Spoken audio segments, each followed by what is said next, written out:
Hi, this is Dennis with Second Chance Tackle, and today I have the opportunity to work on a quantum reel. It was made in Korea.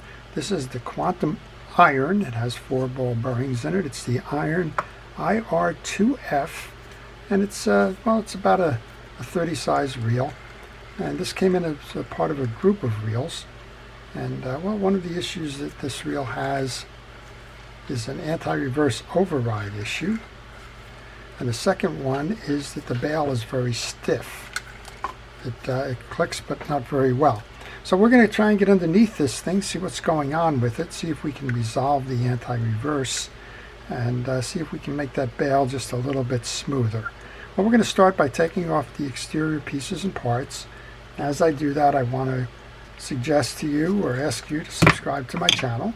And if you do subscribe to my channel, please use that notification button. I cover all kinds of fishing reel service and repair, and a little bit about the fishing reel industry, who those manufacturers are, and some of their histories, in addition to just showing you how to do it yourself. So if you find that interesting, please subscribe. For example, Quantum spent a lot of time being part of Quantum Zebco. It still is affiliated with Zebco, but Zebco and Quantum have recently been sold. Their parents used to be Bradley Company, and now their parents are Rather Company, and Rather Company owns the Luz fishing reel brand. And where Quantum used to be kind of top of the line with Zebco, it's now a mid-brand lodged between Zebco and Luz. So on the professional fishing tours, you're probably going to see a lot of Luz sponsors now, where at one time they were sponsored by Quantum, and that's why the change there. All right, well, we've taken off the spool. We want to get underneath the rotor, because that's where your anti-reverse should be. And we're going to find out what's going on there, and if this is something that can be easily repaired. When I take that rotor off, we're going to give that a good hosing down with the penetrating oil.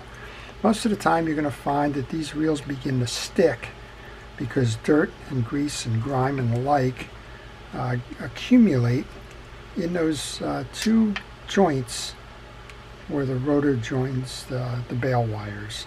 That's just a bunch of dust and dirt and micro sands and the like, whatever it is. They seem to find a home there, and that tends to slow down the performance of a bail. So if you're having a lazy bail, or a bail that's just not fully tripping or tripping easily, first thing to do before you start taking it apart is just to take a look at those points there. Use a little penetrating oil like this.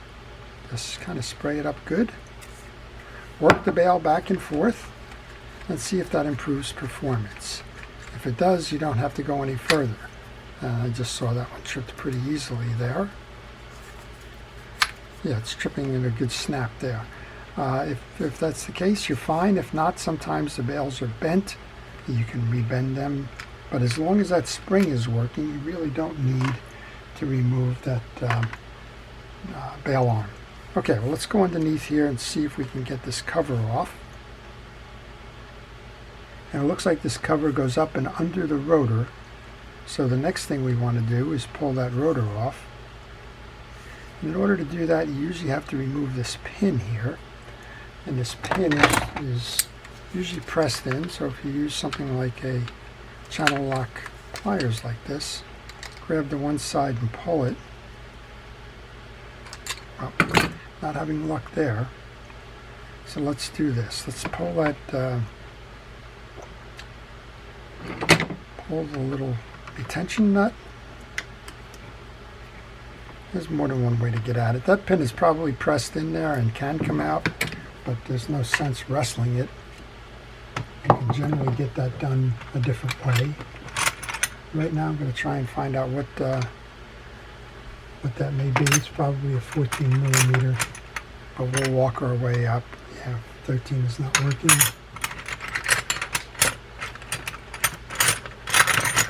I keep my wrenches and things on the table and close at hand. That way, well, when I come into a situation like this, generally speaking, I can get it. So I've just loosened it. I can't get it over that pin, but that will enable me to move this up enough to bring it off Now when I bring it off, now I can remove the side plate. I can rotate the gear down.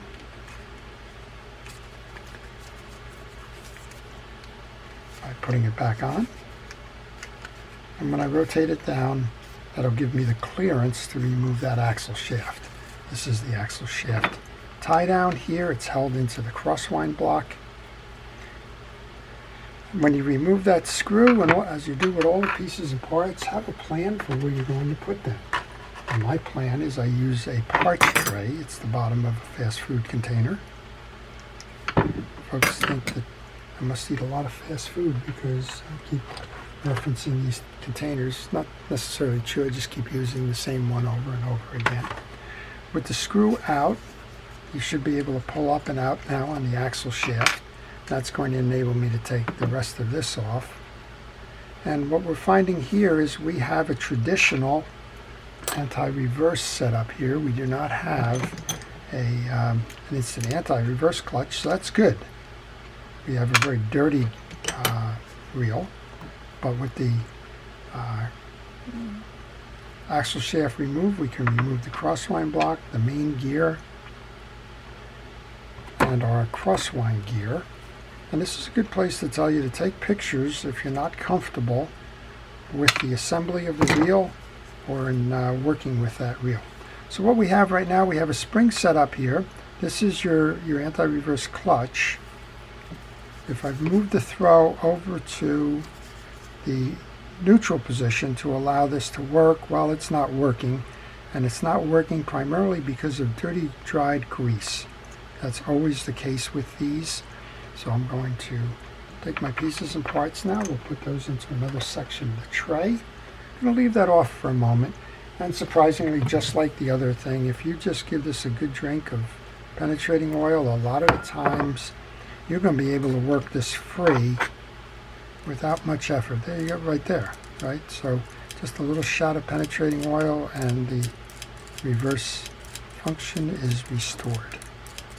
Amazing how that works. We're going to take that, put that back into the neutral setup position so that I can remove the pinion gear and the bearing. Now this one looks like it's been sitting for a long time because as I look in the side here, this looks like a spider web, right? All indications are that this reel has been laying around for a while. That's probably what's caused the greases to dry and become ineffective, and in some cases to seize the parts. So if you're going to store these things, store them in a cool, dry place, and preferably one without spiders. It's like these cars you see on these how-to car shows where they take something from a junkyard or something and restore it and find all kinds of animals and things in the back. If you leave these things out in your sheds, somebody will find a home there. All right, the two tie-down screws are removed. Now we should be able to pull up and out on the rotor. And this is essentially your case. Now, because we were getting stickiness with that gear, the dog, I'm going to just kind of spray down. We'll clean this up as best we can. And you can see all the dried grease that comes off with that penetrating oil. I use that penetrating oil as a cleaner and a solvent. And well, it's all evaporated in the case here. There's not a lot of grease that's hanging around in that case. So we can start kind of rebuilding this reel and solving the issues here. There's a small washer that's on the base of the pinion gear. And we have a pinion gear that's got the remnants of the old pieces. So what I want to do here is use a bristle brush or a hard brush. In this case, I've chosen a wire brush, a mini wire brush, because the dirt and the greases have kind of congealed on it. We're going to oil that bearing. You can see it's flushing that out, so maybe even a little bit more. There's some shellacking going on there. All right, that's pretty good. We'll put the oil back in. I use the penetrating oil as a cleaner, but I do prefer the fishing reel grease on top of that. Let's go ahead and put that on, spin it, make sure that it spins nicely. And you can put that back into the case. When you put it in, it needs to seat flush with the cavity. Just make sure as you're putting it in that it goes down easily. And you may need the assist of a screwdriver or something else to seat it. But it needs to go down all the way or it will be ineffective. And now it's flush to the case. And we can go back into our parts tray and get the 2 screws that hold that assembly in place. Well, if you have any questions on this reel or the process or the procedures of kind of fixing it, or you want to know what kind of greases and oils I use or where to get parts for the reel and things like that, if you leave those in the question section of this video, I will try to get you an answer.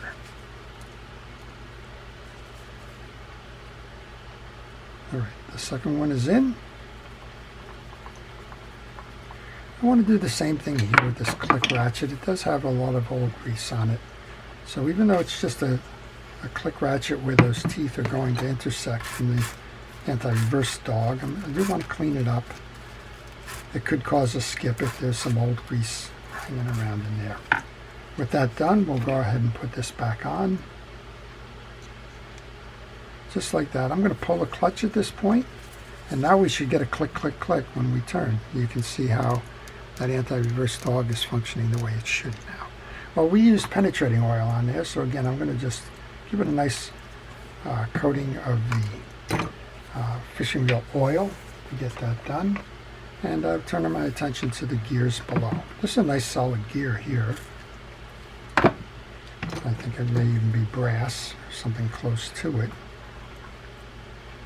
That if it's iron, which is the name of the branding. But we'll clean the grease out of that cavity, and then we'll do the same thing. We'll continue to pull through the teeth to make sure that they stay clean. And then check the teeth, make sure that they're all uniform. Check them from both sides, make sure they all have nice points on them. In this case, I got a burring on the back end of this. And I got a little bit more cleaning to do here. Well, this is just some kind of plated metal. I'm not sure what that is, but that's okay. All right, we're going to put the main gear. We're going to put grease on it. It's been a while since this reel's had grease, so you don't need to get it in every tooth and every slot, but you do need to grease it. Same thing here. We'll go put the grease onto the pinion gear. Could have done that before I installed it, but that's okay. Either way.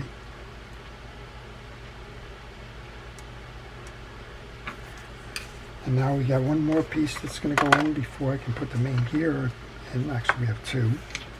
And do the same thing here. I'm going to wipe this oscillation gear down, pull through the teeth. And you can use a toothbrush for this. You don't need a wire brush in most cases.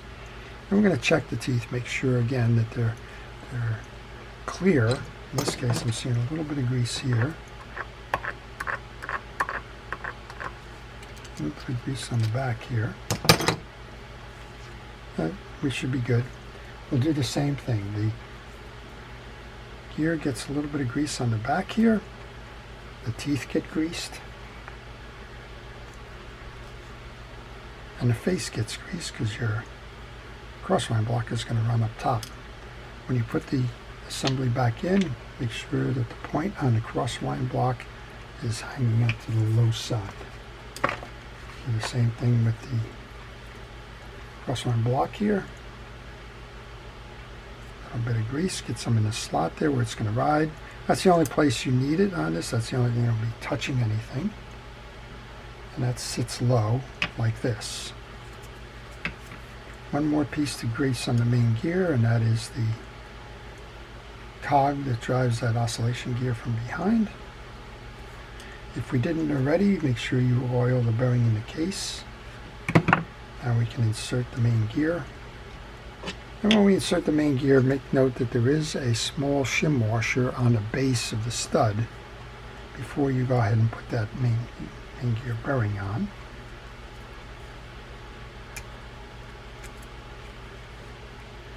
And then if I haven't oiled that, you can't over oil the bearing, so I don't worry too much about that. Next up then, I'm going to put the rotor back on.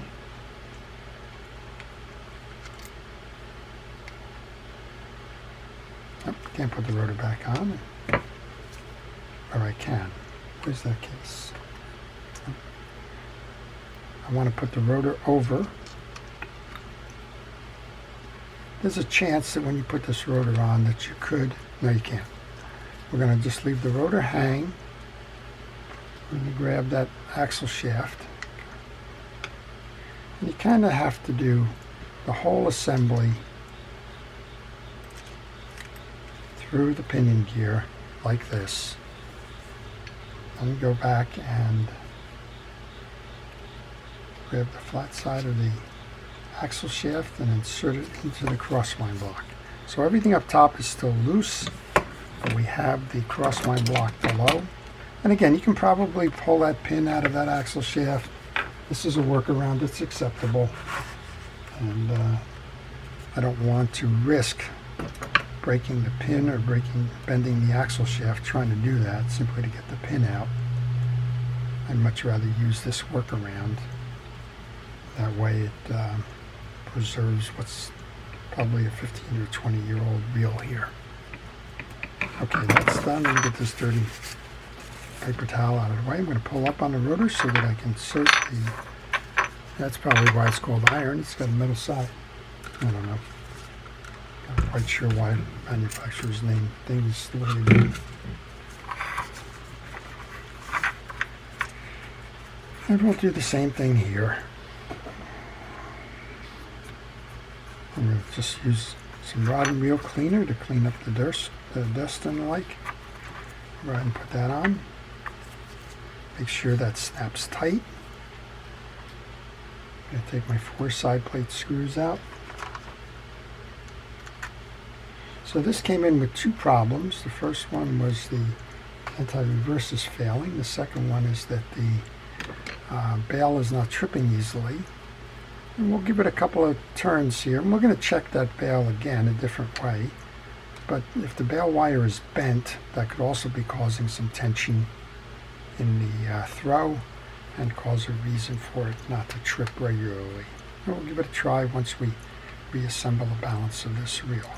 So when you're reassembling the reel, it's essentially the same procedure that you use taking it off, only in reverse.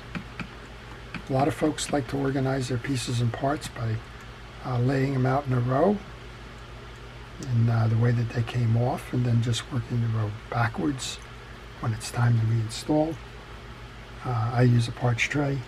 Use whatever works for you, but find a system that does work for you. Otherwise, you will run into a lot of havoc trying to I'm just moving this up, trying to match up your pieces and parts as needed. Alright, there's a keyway that goes into the axle shaft and the rotor. Now we want to tighten all of this up. This would be near impossible. You would have to pull the pin if we were in a situation where the you couldn't work that because you had a deep cup on your rotor. But in this case we can work it, and we're going to use that as the basis for what we're doing here. Well, I have a nice annoying click click click, which is that anti-reverse, and well, we got that back together again. Let's take the handle and put that on.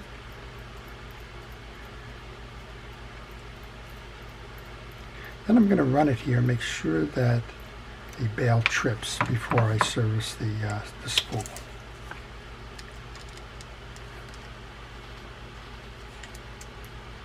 These came in from Tom, and Tom told me this one had a bail problem. I would agree, it was tight. I think that the penetrating oil by itself should solve it, but if we find that there's still a lot of tension in it, that it's not tripping easily, and we'll go pull that bail wire off here and make sure it's not bent. But this one looks like it's in good condition. Let's give it the ride. It rides nicely. Let's put the bail in place. It's tripping nicely. So it's just a matter that this is stored and dried out, and that's what's caused the issue there. All right, before you go, you want to service your spool. I don't know why, but spool service always seems to be ignored or done less frequently than everything else, and it shouldn't be. It should be done probably more frequently, because when you're working on a spinning reel where all the water in the line is coming this way, the water's exiting, going into this bowl, and running down over the drag washers. Well, in this case, we have a 2 drag washer set or a 1 drag washer set. We have a singular drag washer set. That's really crazy. I guess they decided that they don't need a lot of drag pressure.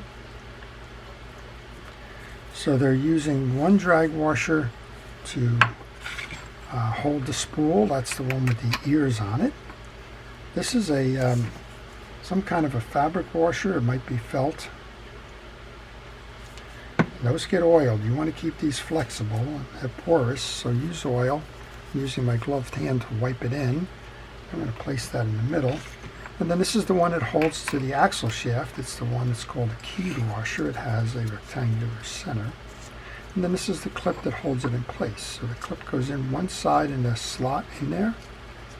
Pull that in.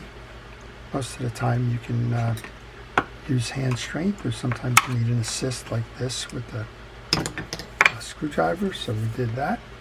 I'm going to take that cleaner that I have on that kitchen scrubby and give that a clean as well. I'm going to wipe that down. And we can put this back together, and Tom can take it fishing again. One more piece, it's the button. We'll just test to make sure that we've done it correctly, and we'll declare victory. Give it a ride, see how we did. Well, we have that annoying anti-reverse, so we know that's working. And let's make sure that the bail is tripping properly. It is, nice and easy, so we don't need to go in and check for the alignment of the bail wire. It seems to be doing fine. And that's it. That's the service on the Quantum Iron IR2F, which I believe stands for Ready to Fish. And it's a nice reel overall. Made in Korea, probably the 1990s. And well, this one's ready to go fishing again. It's all about keeping your reels maintained and servicing them when they break, so that you can prolong their life. To our first responders and essential personnel, thank you for everything it is that you do to keep us safe. I do appreciate all of your efforts. To everyone, enjoy the art of reel repair. Have fun out there on the waters. Take care of your equipment, and we'll take care of you. This is Dennis with Second Chance Tackle, wishing you a great day.